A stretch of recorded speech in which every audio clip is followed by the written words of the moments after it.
Hello everyone, today I'll be doing something very different. Well, all my videos so far are about Pokemon. Turns out I also really like Yu-Gi-Oh! And want to try my hand at making my own Yu-Gi-Oh! Project. This video will be examining a specific archetype. I'll be analysing it in depth, discussing strategies and deck building, then I'll be answering the question, can this archetype be viable in today's meta? This guide will be split into 3 parts.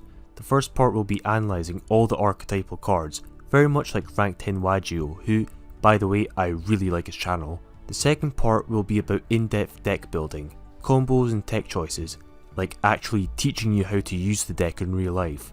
The third part will be a practical showcase of me actually playing the deck on Yugioh Pro against several other decks, meta relevant and otherwise, so you can see firsthand how the deck works. After that I will come to an overall conclusion on the deck's viability. I'm looking forward to this video, so let's get straight into this. Time Thieves. Originally a TCG exclusive archetype, this deck really stood out to me for having a very unique playstyle and an in-deck gimmicks in a debatably stale game. After getting more and more bored of the game and always playing the same deck, being dinosaurs, I wanted to try something new and Time Thieves were just that. They're an Xyz focused archetype who rely on their extra deck monsters. They're a combo and control deck of sorts, whose win condition relying on Xyz material manipulation, which is kind of unheard of at this point in the game. They're also all level 4 and rank 4 dark monsters, which gives them very interesting tech choices to use.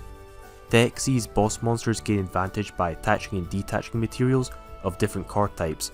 While being pretty bad at launch, they are due new support at the Conditioned Assault, which will come out in early 2020, which does raise this deck from bottom tier casual to somewhat rogue tier. So let's have a look at all the Time Thief cards. So overall I would say Time Thieves are not too good but not too bad either.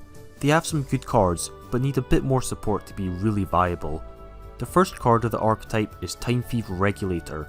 As I mentioned before, every monster is a level 4 dark. Regulator is a machine, but the types aren't important except for one of the Xyz monsters, which I will get to soon.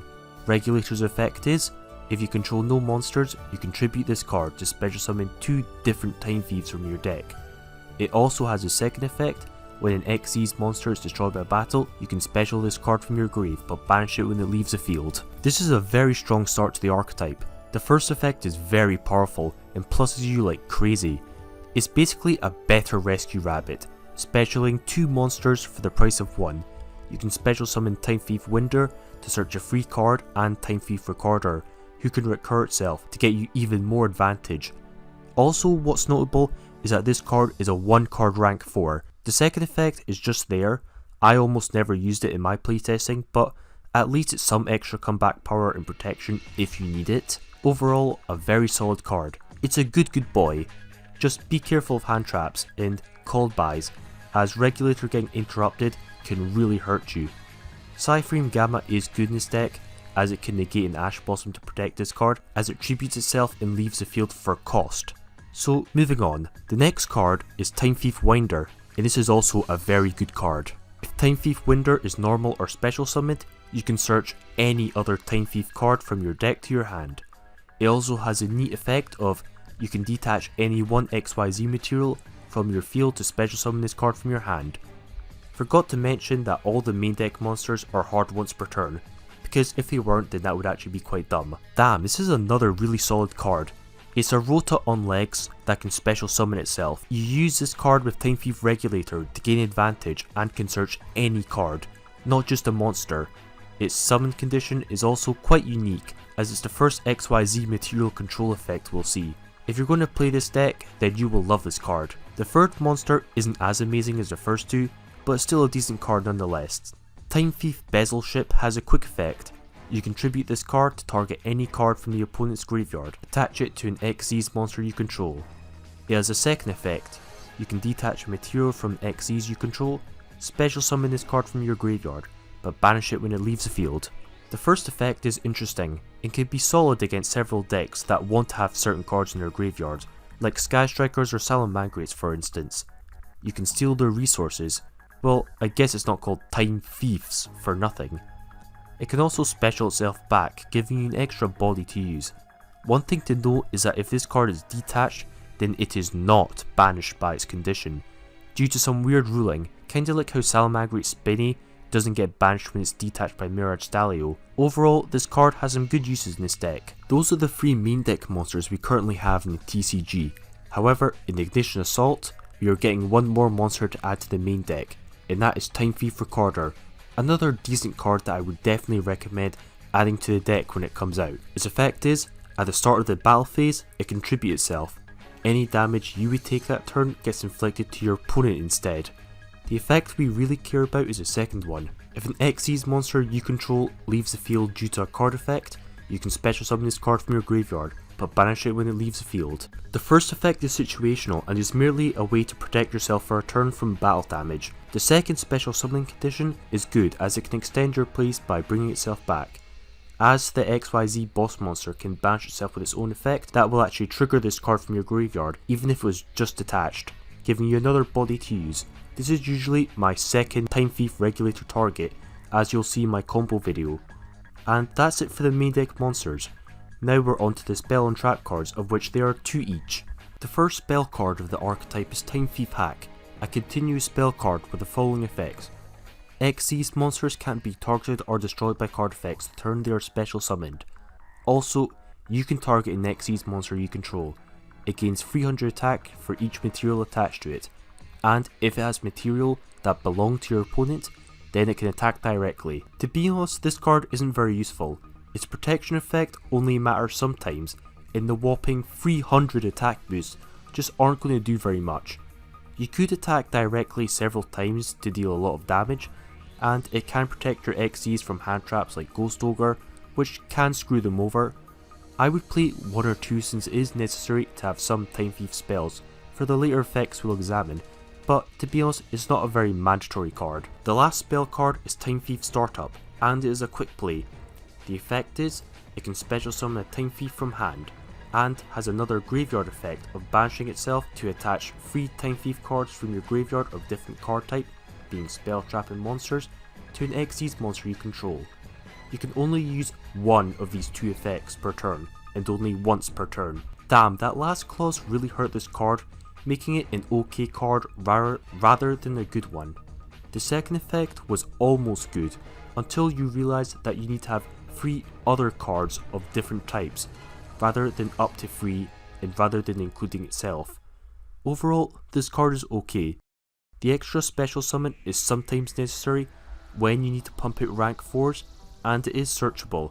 I would run 2 of these, but it's up to you. And that does it for the 2 archetypal spell cards. Now it's time for the trap cards, and the first one is Time Thief Flyback, a normal trap. Its effect is, this card attaches any Time Thief card from your deck to a Time Thief Xyz monster you control, but it also has a second graveyard effect of banishing itself to attach any card from your opponent's graveyard to a Time Thief Xyz you control. Oh yes, we're getting to some real time thieving territory here now. This card is pretty nice. Both effects can help you gain advantage by giving your Redo or Xyz more materials to plus off with, and the second effect can hurt your opponent by stealing their resources, such as stealing a Sky Striker's Widow Anchor or a Salamangreat trap card so they can't use it. Definitely run this. The second and last trap card in the main deck is Time Thief Retrograde, a spicy counter trap. If your opponent activates a spell or trap card, you can negate the activation, and if you do, attach that card to a Time Thief Xyz you control. It's a solid, searchable counter trap that's in archetype. Unfortunately, it cannot negate monster effects, though, but the second effect is spicy. You attach the card to a monster you control instead of sending it to grave, which powers up your own boss monsters and potentially screws over your opponent. Good for going first and definitely recommended. So now that's all the main deck cards in this archetype covered. Now it's time for the extract monsters, which the whole deck has been leading up to. The most important boss monster is Time Thief Redoer, a generic rank 4 Xyz that requires 2 level 4s as materials. Its first effect is a soft once per turn. During the standby phase, you can attach the top card of the opponent's deck to this card as material. The second effect is what the whole detaching thing has been leading towards, a hard once per turn effect. You can detach up to 3 different kinds of cards, being monsters, spells or traps, then apply the following effects on what you detached. Monster, banish this card till the end phase. spell card, draw card, entrap card, bounce a face up card the opponent controls to the top of their deck. This is the archetypal boss monster and has seen major competitive play when Bardiche was still around. Yeah, sorry to all you Phantom Knight players after getting Bardiche banned. Not really, to be honest. The first effect is straight up Time Thief Captain Jack Sparrow, stealing cards from your opponent's deck. It's really funny during sneak peeks, and there has been loads of casual duels that I've seen where Redoer is flat out stealing entire decks with this effect. But seriously, if you get lucky and attach the right card, then you will plus off with it, while potentially robbing your opponent of an important card. The second effect is really important. The monster effect can protect Redoer from battle or destruction by tagging it out for a turn. The spell effect is straight up a free upstart goblin, but the trap effect is powerful, non-targeting bouncing to get rid of problem cards. If you detach a spell and a trap card, you can bounce and draw one, which is good. You don't have to detach just one card type, you could detach all three and get all three of Redoer's effects, which is really nice if you do that. As we've seen earlier on, the other cards all revolve around attaching and detaching, so they support this boss monster well enough. The fact that it's a generic rank 4 also makes it very easy to use, and you can use generic level 4 monsters from outside the archetype to help make this. The final card of the archetype is the second Xyz monster, meant just to support this card, and to give it resources. Time Thief Perpetua. If you look at the cards, she's a little girl in the spell and trap card artwork, which is cool. Lore, I guess. Come to think of it, there are a few Doctor Who parallels. She's supposed to be the female psychic, like Catherine Tate, I guess? Anyways, it's a generic rank 4 also, with the following effects. During the standby phase, you can detach one material from this card, then target one Time Thief monster in your graveyard except itself. Special summon it. Second effect, quick effect. You can target one other Xyz monster you control, attach one Time Thief card from your deck to it as material. This is a good support card that can plus you and works really well with Redoer. Redoer can banish itself from the extra monster zone to make room for this card, as Redoer will then come back to the main monster zones. This card just gives advantage. The first effect specials at Time Thieves, which is Winder, which can give you another free search, or Battleship, which you can then tribute to steal a card from your opponent's graveyard as material, while putting more bodies on board. Perpetua's second effect also lets you manipulate Redoer's materials to make sure you have the appropriate card types attached to it, so you can use which effect you want. Overall, a very good support card, and that does it for all the in-archetype cards.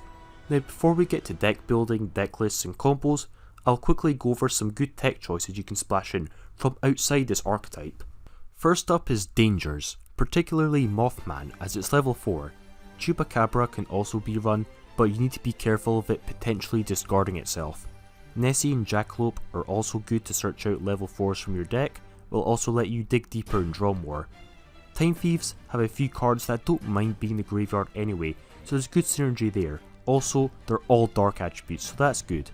If you do summon Nessie and Jackalope, though they're not level 4, you could always just use them to make one of the generic Link 2 monsters with. Speaking of Link monsters, Wee Witch Apprentice is a decent option for dark synergy, though to be honest, you don't need to make Link 2s that much in this archetype anyway. Ape Masquerena is good if you have the extra bodies to make it, allowing you to make Nightmare Unicorn on your opponent's turn, giving you a free interruption, which is nice. However, probably the best link for this archetype is Psyframe Lambda, as guess what? Turns out Time Thief Redoer is a psychic type that can banish itself from the field with its own effect, triggering Psyframe Lambda to search you a Gamma during the end phase, and it will be live, which is a very powerful hand trap when it goes off. This card is totally recommended, Oh, why did I say that? Anyway, Summoner Monk is decent to special summon level 4s from your deck, if you have spell cards to discard with, and Phantom Nightshade Brigandine is a spicy option as it is a free special summon level 4 that counts as a trap card, allowing Redoer to use its bounce effect. Also, I have to mention, since everything is a level 4, the rank 4 toolbox that everyone just knows and loves, Dweller, Tornado Dragon, and of course I can't not mention Utopia Double. Though that one is up to you. I already run Driver, so I am skeptical of running another Garnet in my deck. Now if you're feeling super spicy, you could try to play Zodiac Time Thieves. There is some very mild synergy, but to be honest, I have no idea how that would work out. Maybe one day I will try that, but if someone wants to tell me in the comment sections how to do that, then go right ahead, I would actually like to know. Finally, you can play some draw cards in this deck. Pot of Desires works well, as there really aren't that many garnets.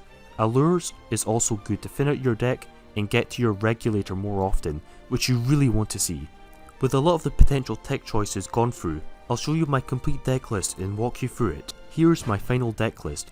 I max out all the Time Thief monsters, playing all 12 of them, and the counter traps, as that's really nice to have going first. The other cards in the archetype I play at 2 copies each. While the spells aren't too great, you want some Time Thief spell and trap cards to use with Redoer's material. Also, I play Desires, so I wouldn't play just one of any of these other cards, as I don't want to banish them. I play Upstart, Free Allure and Desires for maximum draw and deck thinning. Desires is usually fine, and I play lots of dark monsters, so it's okay. I fill the rest of the deck with the Gamma package and Dangers. You can experiment and change the deck to fit your needs. You can squeeze in more hand traps if you need to, but that's up to you. The extra deck is mostly generic Link 2s and rank 4s. The side deck is up to you. Play what you need to play for your own competitive needs. Now that my deck list has been established, I'll show you some basic combos you can do with this deck, though there really aren't that many.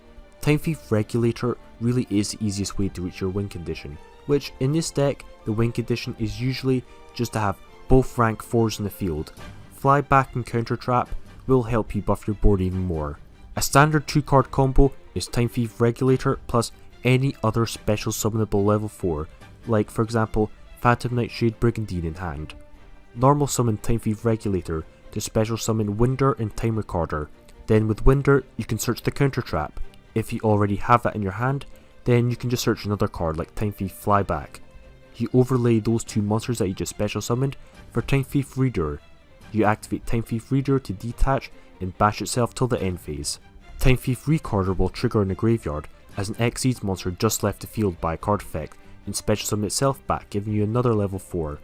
Then at this point you put any other level 4 in the field to overlay it with Time Thief Recorder to make Time Thief Perpetua.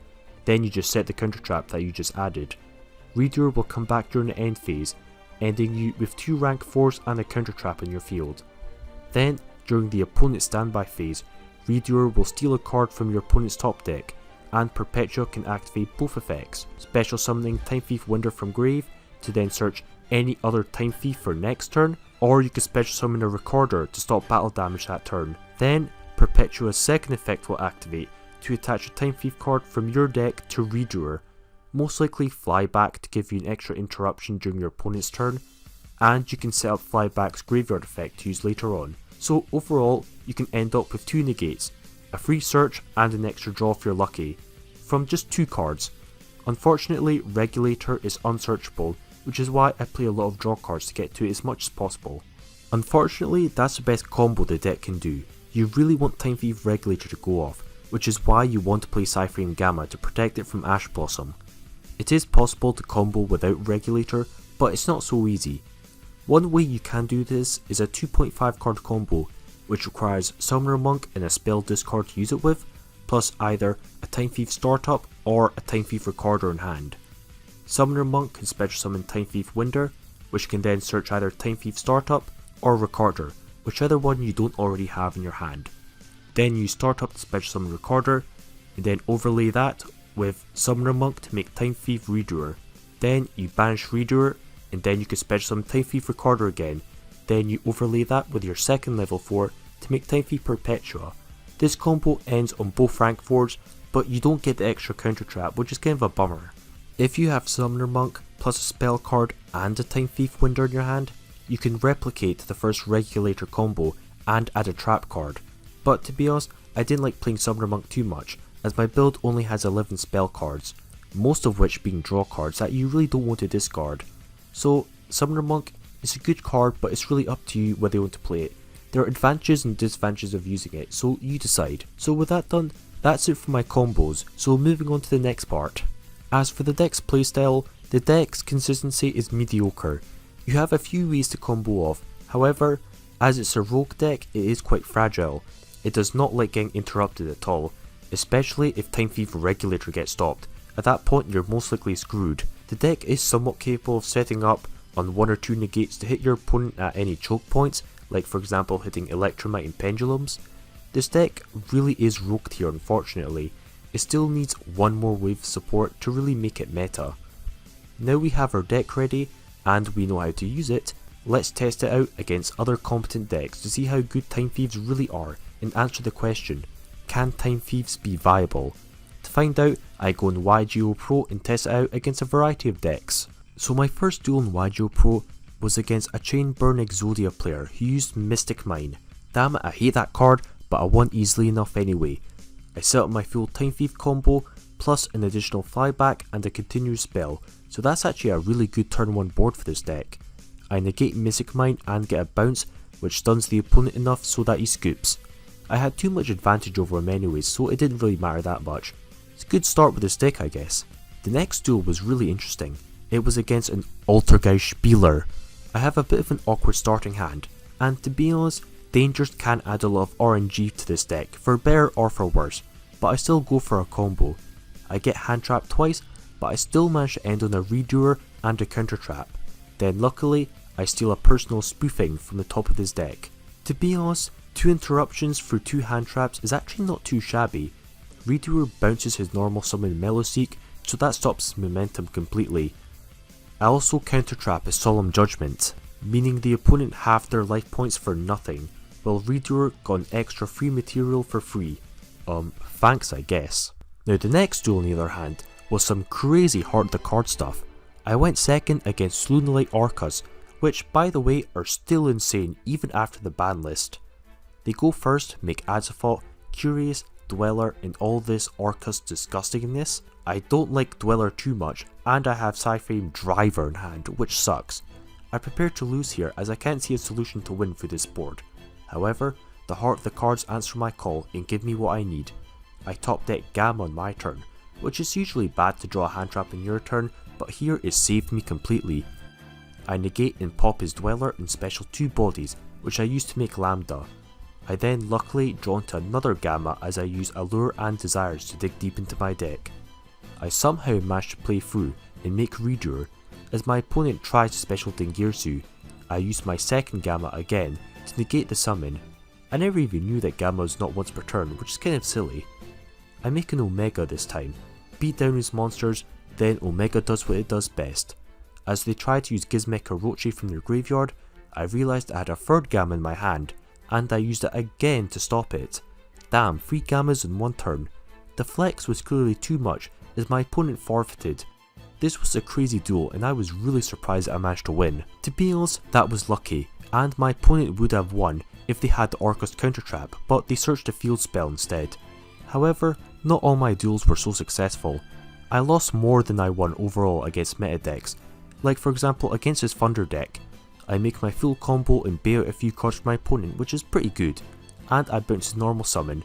It looked like I was going to win as my opponent was running out of resources, but then he revealed he had Thunder Fusion in his hand. It just made Titan, which I was powerless to resist, and I lost easily after that. Overall, I would rate Time Thieves as a mid-rogue tier deck roughly, maybe a bit lower. I don't see them being better than high rogue tier decks like Cyber Dragons or Dinos, though they can steal a few games occasionally. I really do not see them beating decks like Sky Strikers or Salamangreats with any kind of consistency. And also, though I did beat Lunalites once, I actually lost several more times to them, so yeah, Time Thieves just aren't too consistent, nor are they that resilient, nor do they have that much grind game. To be honest, they really don't excel at anything right now. They can go plus and generate a lot of resources and advantage when they do get rolling, but then again, so do most other decks. Their best play right now is 2 negations and pass, maybe 3 if you also have a hand trap in your hand, which is still not enough to beat the meta right now, though they are better than decks like Dream Mirrors and Gen X for example. They're still not that good either. Overall, I did have a lot of fun playing this deck anyway, and I totally recommend you try it out. It's very unique and will likely get support in the future. Really, this deck does have some good support right now and it has potential. It only needs one more wave of support to make this deck actually good, which we may receive yet, so I will look forward to that. And that marks the end of this thesis. Time Thieves are not that good, but not garbage tier either. Anyways, Thank you guys very much for watching this video, and I hope you enjoyed my first Yu-Gi-Oh video, and if you did, I will make more definitely. But don't worry, there will be plenty more Pokemon videos also to come, so stay tuned for all my content and feel free to leave any feedback. My ideas for my next video were either to do Dino Mists, Dino Wrestlers, or even the new Megalith rock archetype, that new ritual rock archetype that looked really spicy. But if you guys have any suggestions, feel free to leave them in the comment sections, I'll be sure to read them. Anyways, till next time everyone, is your boy Ding Dong signing out.